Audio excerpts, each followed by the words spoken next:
7वां दिन जारी। 16वां अध्याय। नाम स्मरण की महिमा। कलयुग में प्रभु का नाम स्मरण ही निर्वाण का एकमात्र मार्ग है। केवल प्रभु का नाम ही हमें मुक्ति प्रदान करेगा। कोई भी महान कार्य प्रभु के नाम स्मरण से ही सफलतापूर्वक पूर्ण किया जा सकता है। बाबा, नाम स्मरण क्या है? नाम स्मरण का मतलब प्रभु का नाम याद करना या मन ही मन दोहराते रहना है। प्रभु तक पहुंचने की इच्छा रखने वाले साधक के लिए ये साधना विशिष्ट है। स्वामी साधना के इस तरीके को कितना महत्व देते हैं, ये एक घटना से जाहिर हो जाता है। एक भक्त ने स्वामी से जानना चाहा, स्वामी, हम अक्सर पूर्ण समर्पण शरणागति के बारे में सुनते हैं, इसका तरीका क्या है? स्वामी ने मुस्कुराते हुए जवाब दिया, बंगारू, शरणागति तुम्हारी पहुंच के बाहर है, इसके बारे में सोचते ही क्यों हो? नाम स्मरण किया करो, प्रभु खुद तुम्हारे पास दौड़े चले आएंगे। एक बार नाम स्मरण की खूबियों को उजागर करते हुए स्वामी ने कहा, ये सारी आध्यात्मिक साधनाओं में से सबसे बेहतर है। इसमें जप होता है, ये बेहतरीन तपस्या है। नाम स्मरण की साधना की मदद से ही कुचेल को प्रभु श्री कृष्ण की कृपा प्राप्त हुई। नाम स्मरण करते समय प्रभु का नाम प्रेम और गहन भक्ति की भावना से लिया जाना चाहिए। इससे तुम्हें कई फायदे मिलते हैं। इस कलयुग में नाम स्मरण से मोक्ष प्राप्त किया जा सकता है, जिससे जन्म और मृत्यु के चक्कर से छुटकारा मिल सकता है। नाम स्मरण ही ऐसी दैवी दवा है जिसके जरिए मानसिक असंतुलन, लोभ, लालच और दूसरी बुराइयों को जो तुम्हें परेशान करती रहती हैं, इलाज किया जा सकता है। इससे शांति और संतुष्टि की प्राप्ति होती है। इस साधना के लिए तुम प्रभु के 1000 नामों में से किसी एक नाम को चुन सकते हो। इसके अलावा तुम अपने देश या अंचल में प्रचलित किसी भी नाम को जप के लिए इस्तेमाल कर सकते हो। भक्तों का कोई वर्ग जिस नाम के जरिए ये साधना करता है, उसे भी तुम अपना सकते हो। अपनी पसंद के किसी भी नाम को चुन लो और हर रोज नियमित तौर पर कम से कम 5 मिनट इस साधना में लगे रहो। इससे तुम्हें बड़ा लाभ होगा। नाम स्मरण का करिश्मा। कुछ साल पहले प्रशांति निलयम में तुलसम्मा नामक एक भक्तिन रहा करती थी। एक बार वह ऑटो रिक्शा से अपने गांव जा रही थी। एक एकांत स्थान पर ऑटो रिक्शा सड़क के किनारे खड़े पेड़ से टकराकर उल्टा हो गया। इससे उनकी कलाई में काफी चोट आ गई। घायल होते ही उन्होंने साईं राम पुकारा और जमीन पर गिर पड़ी। दुर्घटना के तुरंत बाद वहां पर एक कार पहुंची। उसका मालिक तुलसम्मा के साथ ऑटो के ड्राइवर को गाड़ी में अपने घर ले आया। महिला को पता था कि उनका घाव गंभीर था, परंतु जैसे ही उन्हें बाद में पता चला, वे उससे भी बड़ी दुर्घटना से बच गई थी। पूछताछ के दौरान ऑटो के ड्राइवर ने अपने बुरे इरादे के बारे में साफ साफ बता दिया।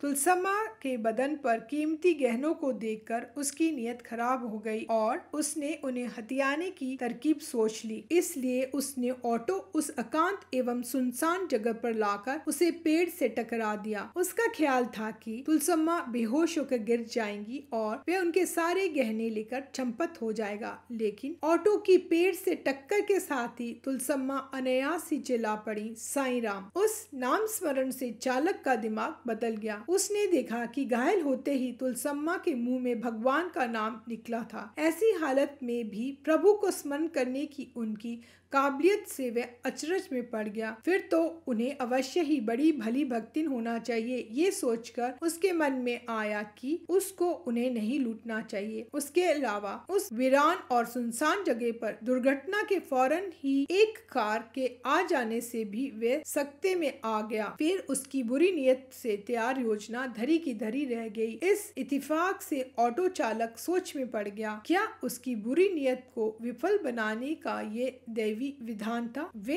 इस विचार से ही कांप उठा। नतीजन ऑटो चालक ने तुलसम्मा के सामने अपना कसूर कबूल किया, उन्हें अपनी बुरी योजना का पूरा ब्यौरा दिया और इसके लिए उनसे क्षमा याचना की तथा पश्चाताप करने लगा। इतना ही नहीं, इस घटना के बाद वह उनका बड़ा हितैषी बनकर समय समय पर उनके पास जाकर उनका कुशल क्षेम पूछने लगा। इस प्रकार एक प्रकार से वे अब उनका नेह नातेदार ही बन गया था। इस घटना से नाम स्मरण की शक्ति साफ होती है। नाम स्मरण अर्थात प्रभु के नाम सम्मन। बाबा की अनन्य भक्तिन पेदबोटू यदा कदा बाबा से पूछती रहती थी, स्वामी ध्यान क्या है और इसको कैसे आचरण कर सकते हैं। लेकिन स्वामी सदा उन्हें किसी न किसी तरकीब से टाल दिया करते थे। वे विनोद में उनसे कहा करते थे, अरे बेवकूफ, ध्यान की चिंता न करो, तुम नाम स्मरण कर रही हो, वही काफी है। एक रात पेदबोटू बाबा के आवास के सामने पेड़ों के नीचे सो रही थी। तभी बारिश की बूंदाबांदी शुरू हो गई तो वह स्वामी के कमरे के बाहरी बरामदे में सोने की तैयारी करने लगी। बिस्तर बिछाते हुए वे आदतन अपने आप में कह उठी, ओम श्री साईं राम। स्वामी बाहर आए और अपनी मुस्कान छिपाते हुए कहा, बेवकूफ, तुम मुझे सोने नहीं दोगी। पेदबोटू बोली, स्वामी आपको सोने से रोका किसने है। स्वामी ने तुरंत कहा, जब तुम मुझे बुला रही हो तो मैं कैसे सोने चला जाऊं। बेचारी पेदबोटू अम्मा बोली, स्वामी मुझे नाम स्मरण की आदत है, इसीलिए मैंने आदतवश ही स्वयं से कहा था, ओम श्री साईं राम। मेरा इरादा आपको पुकारने का नहीं था। इस पर भगवान की प्रतिक्रिया थी, उस जप का मतलब क्या है, वे मुझको बुलाने के समान ही है। नाम स्मरण एक प्रकार से प्रभु के नाम समन ही है। नाम स्मरण मानो प्रभु को टेलीफोन करना। श्री कस्तूरी के पुत्र मूर्ति उस समय भूगर्भ शास्त्र विषयक अन्वेषण कार्य में लगे थे। इस सिलसिले में उन्हें आसाम के जंगलों में घूमना फिरना पड़ता था। एक दिन वे जंगल में इसी काम में लगे थे कि एक भालू ने उन्हें देखा और उनके पीछे पड़ गया। उससे बचने के लिए वे बेतहाशा भागने लगे। भालू ने भी फिर भी उनका पीछा करना नहीं छोड़ा। जान बचाने की कोशिश में उन्होंने एक बड़े पत्थर पर पांव रखा ही था कि वे फिसल कर गिर पड़े। फिर भी उन्होंने बाबा बाबा की पुकार जारी रखी। अनायास ही वहाँ पर एक ट्रक आ गया, जिसमें कूदकर वे बैठ गए और इस तरह एक बड़ी दुर्घटना से बच गए। कुछ महीने बाद वे प्रशांति निलयम आए तो स्वामी ने उनसे कहा, मुझे तुम्हारा टेलीफोन मिला और तुरंत ट्रक भेज दिया। क्या वे सही समय पर तुम्हारे पास पहुँच गया ना? माया एक खतरनाक कुत्ता। माया की शक्ति का वर्णन करने के लिए भगवान ने एक बार एक शिक्षाप्रद कहानी सुनाई। भगवान माया के स्वामी हैं। माया एक भयंकर कुत्ते की तरह है जो प्रभु के मुख्य द्वार पर डटा रहता है।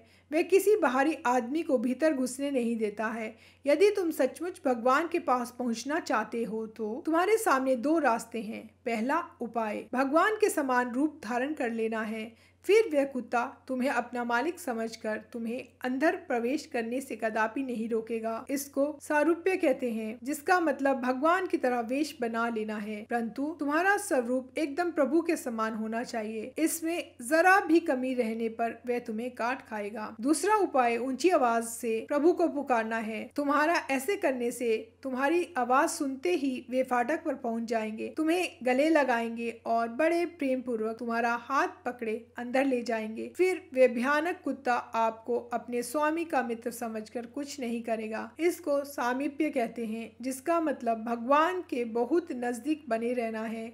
भगवान का प्यारा कुत्ता होने के कारण माया उनके हर आदेश का पालन करती है। यदि भगवान चाहे तो माया तुम्हें तंग नहीं करेगी, स्पर्श तक नहीं करेगी और तुम्हें कोई भय नहीं रहेगा। भगवान ने हमें ये कितनी सुंदर नसीहत भरी कहानी सुनाई है। इसमें उन्होंने बताया है कि वे अपने भक्त के सामने खुद कैसे समर्पण कर देते हैं। दूसरा रास्ता कितना सरल है। भक्त को केवल अपने प्रभु से गुहार लगानी है, लेकिन ये पुकार दिल की गहराई से पूरी भक्ति और ईमानदारी के साथ देह के जरे जरे से निकलनी चाहिए। साथ ही भक्त का सारा जीवन प्रभु के लिए उत्कंठ कामना से सराबोर होना चाहिए। यही नाम स्मरण है। लाखों साईं भक्तों का अपना अनुभव है कि भगवान नाम स्मरण पर जरूर प्रतिक्रिया करते हैं तथा प्रेम व करुणा के साथ भक्त के सम्मुख प्रस्तुत हो जाते हैं। बाबा सभी को प्रोत्साहित करते हुए कहते हैं कि अपने इष्ट देव का लगातार नाम स्मरण करने से भक्त का स्तर ऊंचा हो जाता है तथा उसका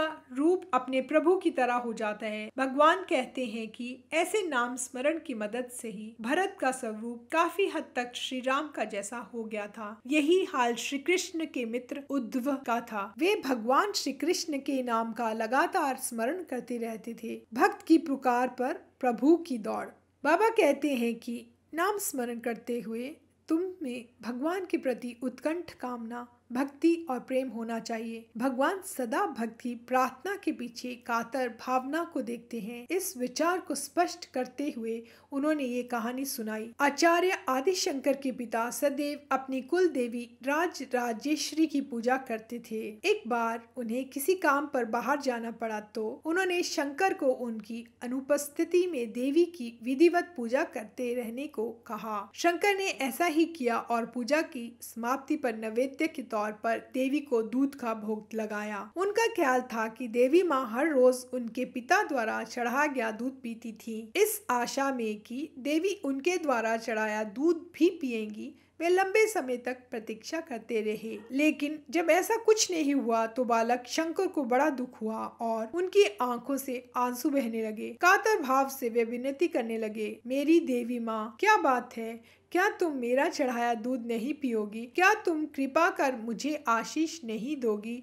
बालक के इस कातर भाव को देखकर देवी करुणा से पसीज उठी और उन्होंने अपने नन्हे पुजारी का चढ़ाया सारा दूध पी डाला। शंकर को मालूम था कि पूजा से बचे दूध को तीर्थ मानकर परिवार के सभी सदस्यों में हर रोज बांट दिया जाता था, लेकिन आज तो देवी ने तीर्थ छोड़ा ही नहीं था जिसे वे परिवार के लोगों में वितरित कर सकें। बेचारे बालक को भय हुआ कि कहीं परिवार के लोग समझ ना बैठें कि नौसिखिया पुजारी खुद ही सारा दूध कटक गया। इस शर्म और निराशा के मारे बेचारे शंकर फिर रो पड़े। पुजारी की इस असहाय हालत से द्रवीभूत होकर देवी ने फिर से अपने इस भक्त पर कृपा की, जिससे नैवेद्य का बर्तन फिर दूध से लबालब भरा दिया। देवी ने ये दूध कहीं से लाकर बर्तन में नहीं डाला था, बल्कि अपने देवी स्तन से मातृत्व भरा दूध निकाला और पात्र भर दिया। इस प्रकार अत्यंत दुखी भक्ति से की गई इस बाल भक्त की पुकार को माता ने बखूबी सुन लिया था। हाल ही में ठीक ऐसी ही देवी कृपा का बेहतरीन नमूना स्वामी ने पेश किया है। इसका वर्णन करते हुए स्वामी ने कहा, एक आदमी है जो इस समय भी तुम्हारे बीच मौजूद है। उसने जोर से पुकारा, स्वामी। उस पुकार में मैंने उसकी पीड़ा,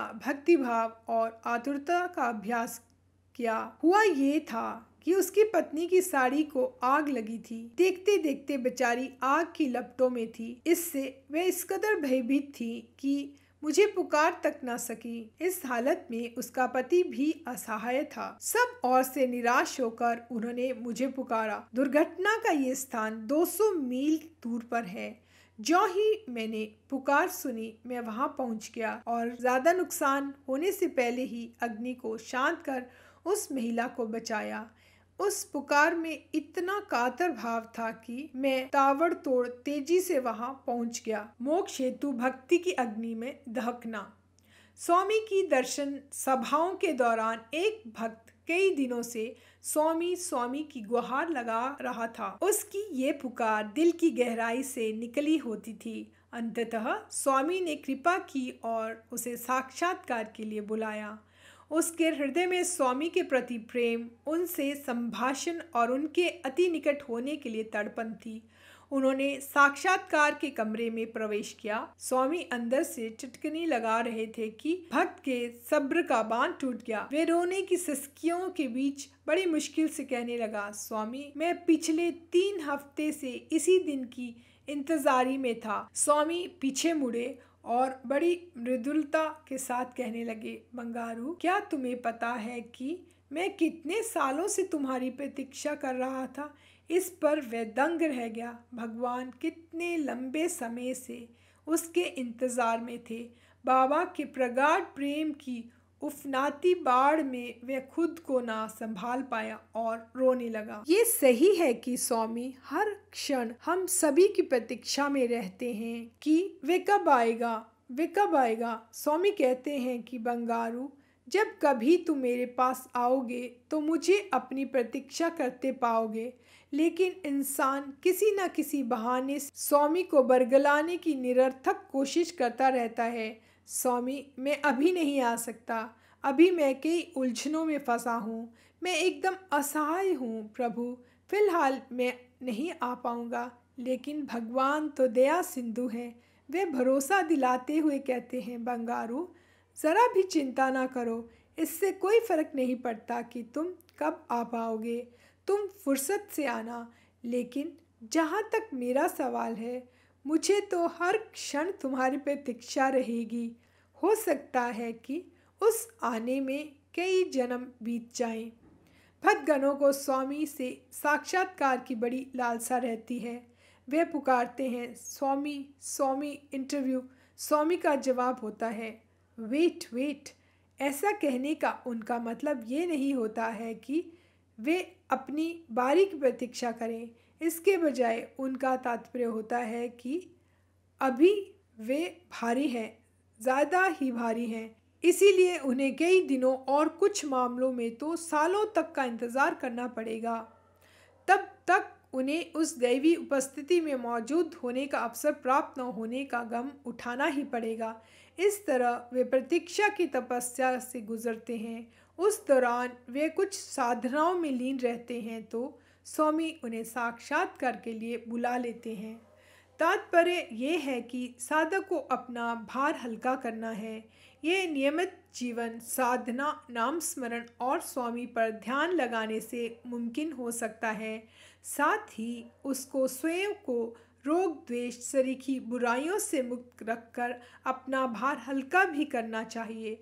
ये बुराइयां ही उसको भारी बनाए हुए हैं। भक्त जब खुद को इस प्रकार तैयार कर लेता है तो स्वामी अवश्य ही उसको बुलाकर अपने समीप रखते हैं। स्वामी ने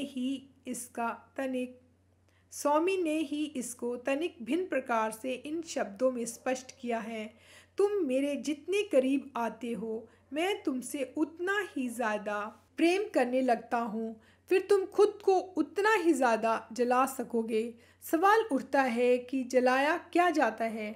हमारी बुराइयां और अपवित्रताएं ही इस आग में जलाई जाती हैं। इस प्रकार जलाने से इंसान आध्यात्मिक पवित्रता प्राप्त कर लेता है तथा वे और ज़्यादा शुद्ध हो जाता है।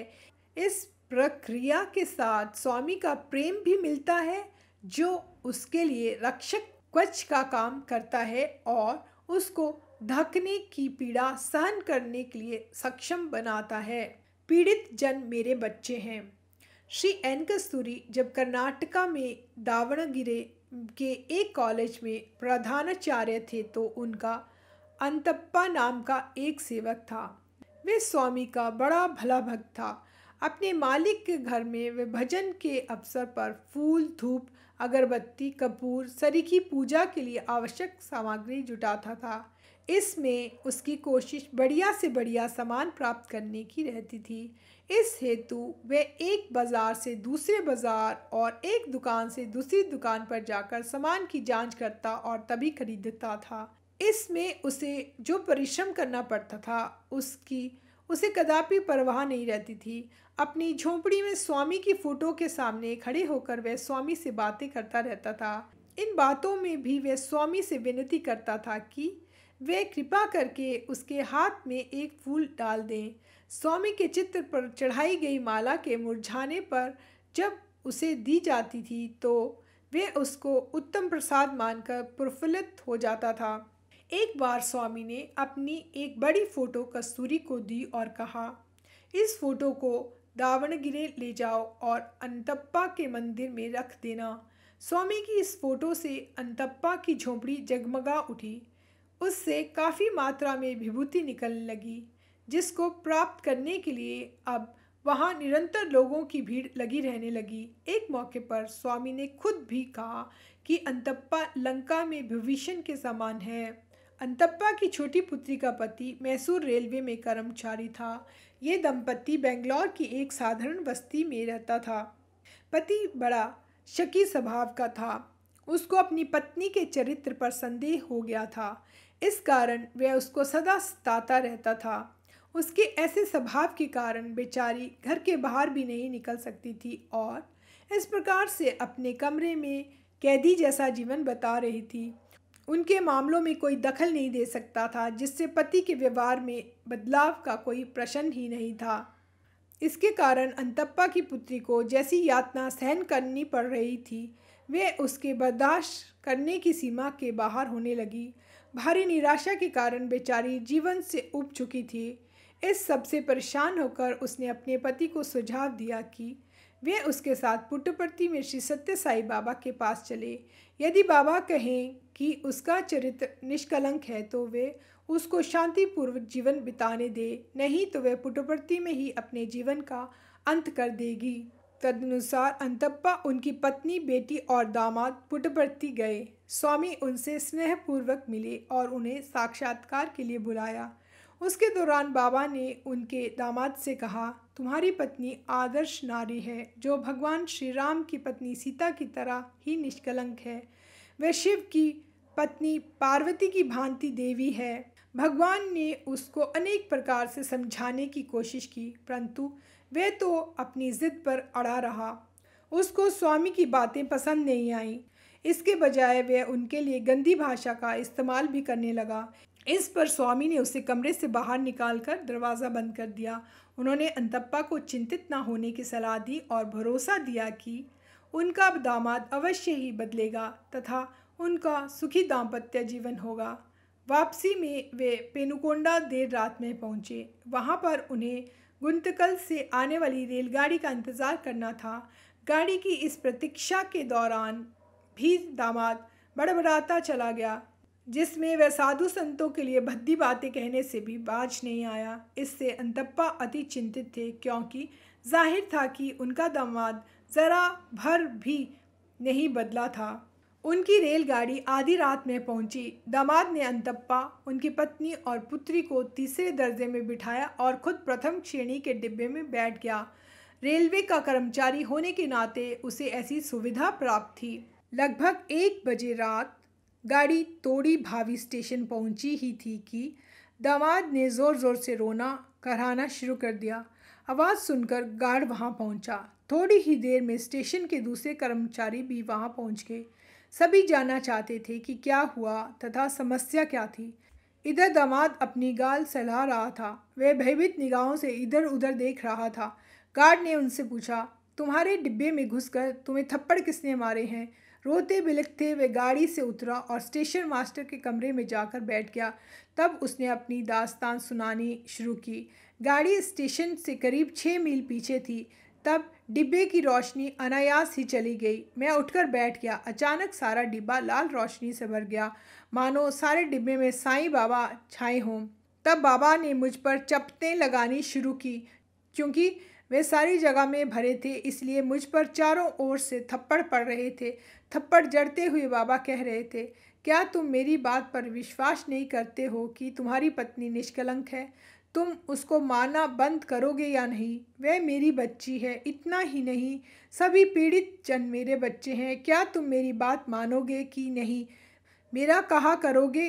गाड़ी जो ही स्टेशन के करीब पहुंची, लाल रोशनी गायब हो गई और उसके बदले सामान्य रोशनी फिर से आ गई। इस घटना के बाद वैवाहिक जीवन में पूरा बदलाव आ गया और पति पत्नी सुखी, समझदारी और सामंजस्यकार जीवन बिताने लगे। कुछ महीने बाद स्वामी ने कुछ भक्तों से बातें करते हुए कहा कि शिरडी साईं बाबा कभी कभार गुस्सा हो जाते थे, लेकिन जहाँ तक इस अवतार का सवाल है वे पूरी तौर पर प्रेममय हैं। इस पर श्री कस्तूरी ने स्वामी से पूछा, बाबा क्या इस अवतार में आपने किसी की पिटाई नहीं की है? इस पर बाबा की प्रतिक्रिया थी, अब मैं प्रेम स्वरूप हूँ। श्री कस्तूरी ने फिर से प्रश्न किया, इस अवतार में आपने किसी को नहीं पीटा? इस पर स्वामी ने कहा, क्या तुम अंतप्पा के दामाद की बात कर रहे हो? उसकी पिटाई भी मैंने उसके प्रति प्रेम के मारे ही की थी। श्री कस्तूरी ने कहा, उस बेचारी सीधी सादी लड़की पर स्वामी ने खूब प्रेम वर्षा की। कृपा सिंधु भगवान ने इसमें जोड़ा, उस दामाद पर भी। बकरी और मन। एक राजा ने अपनी प्रजा के कुछ लोगों को बुलाकर उनमें से प्रत्येक को एक एक बकरी दी। उनसे राजा ने कहा कि वे बकरी को अच्छे ढंग से पालें और जब बकरी को वापस मंगाया जाए तो उसे घास कदापि नहीं खानी चाहिए। राजा के निर्देशों के अनुसार बकरी का सही ढंग से पालन करने वाले ग्रामवासी को 10,000 रुपये इनाम में दिए जाने का वायदा किया गया। ग्रामवासियों का विचार था कि यदि बकरी को बेहतरीन ढंग से खिलाया पिलाया जाएगा तो वे चारा खाना पसंद नहीं करेगी। इसीलिए उन्होंने अपनी बकरियों का भली भांति पालन पोषण शुरू कर दिया। लेकिन एक बालिका ऐसी थी जिसने बिल्कुल नया ढंग अपनाया। वे बकरी के सामने हरी पत्तियां रखती और बकरी ज्यों ही उन्हें खाने की कोशिश करने लगती, वह तड़ाक से उसके मुंह पर छड़ी से चोट मार देती थी। इसी तरीके पर लगातार काम किए जाने के फलस्वरूप अब बकरी के सामने हरी पत्तियां रखे जाने पर भी उसने उनकी ओर देखना बंद कर दिया। कुछ समय बाद राजा ने गांव वासियों को बकरियों को उनके सामने पेश करने का हुक्म दिया। उनमें से कुछ बकरियों के सामने ज्यों ही हरी पत्तियां आईं, उन्होंने खाना शुरू कर दिया। जाहिर है कि उनके मालिक उनको राजा के निर्देशों के अनुसार सिखा ना पाए थे, लेकिन एक बकरी ऐसी निकली जिसने हरी पत्तियों की ओर निगाह उठाकर नहीं देखा। वह हरी पत्तियों के बजाय अपनी स्वामिनी के हाथ में मौजूद छड़ी को देखती रही। राजा ने तुरंत उस बालिका को 10,000 रुपये का इनाम देने का आदेश दिया। केवल वही राजा के निर्देश पर पूरा पालन कर पाई थी। मन की स्थिति भी काफ़ी हद तक बकरी की तरह है। उस पर काबू पाने के लिए भी कुछ ऐसे ही नियंत्रण और अनुशासन की आवश्यकता होती है। अर्जुन को भी निपुणता के बावजूद कबूल करना पड़ा था। हे कृष्ण, मन अस्थिर व चंचल है। वह भ्रम में पड़ जाता है और अपनी कुटेव कदापि नहीं छोड़ता है। इसीलिए उन्होंने श्री कृष्ण से विनती की कि वे ऐसे शक्तिशाली मन को नियंत्रित करने के उपाय बताएं। मन को केवल निरंतर कठोर आध्यात्मिक साधना एवं अनुशासन की मदद से काबू में किया जा सकता है। इसमें दूसरी राय कदापि नहीं हो सकती। ओम श्री सत्य साई परब्रह्मणे नमः। ओम श्री सत्य साई परब्रह्मणे नमः। ओम शांति शांति शांति। 16वां अध्याय समाप्त। ओम श्री साई राम।